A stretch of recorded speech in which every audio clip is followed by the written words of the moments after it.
C'est une cérémonie hautement symbolique qui rétablit la République démocratique du Congo dans ses droits. Bien avant le rapatriement des œuvres d'art congolaises gardées longtemps au musée africain de Tervuren, le roi Philippe a remis symboliquement une des œuvres d'art, le masque Kakungu, œuvre d'art des Basuku.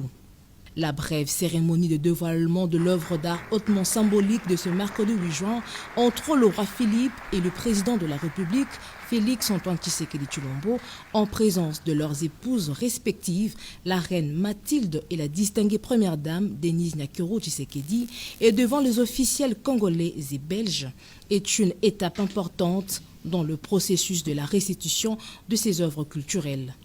Enrobé d'une touffe de raffia en guise de barbe et des cheveux, le masque Kakungu qui intervenait chez le Soukou dans les rituels de protection et de guérison a été admiré par le président de la République. À en croire Sa Majesté le roi Philippe, cet exemplaire d'œuvre d'art est remis à l'occasion de leur visite au Musée national de la République démocratique du Congo pour permettre au peuple congolais de le découvrir et de l'admirer. Monsieur le Président, je tenais, au moment de votre visite au Musée national et en votre présence, à vous remettre un exemplaire exceptionnel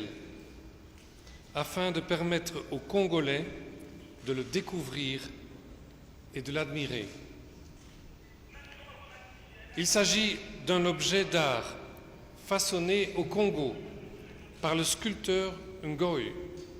et collecté il y a plus de 70 ans par un chercheur du musée de Tervuren.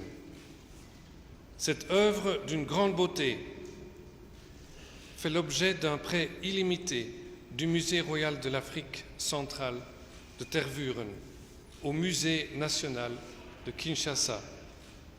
Dans la foulée, un mémorandum d'entente entre le service public fédéral, Affaires étrangères, commerce extérieur et coopération au développement du Royaume de Belgique et le ministère des Affaires étrangères de la République sur l'appui à l'implication de la jeunesse congolaise dans la reconstruction, promotion et conservation du patrimoine culturel congolais a été signé par la ministre belge de la coopération au développement et de la politique de grandes villes et le vice-premier ministre et ministre des Affaires étrangères congolais.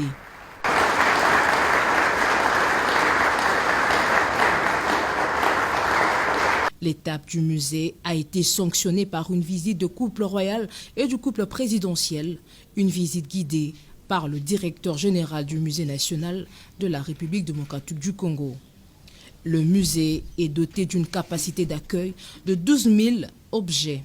Il a été conçu dans les objectifs de conservation, de transmission et de mise en valeur du patrimoine culturel congolais.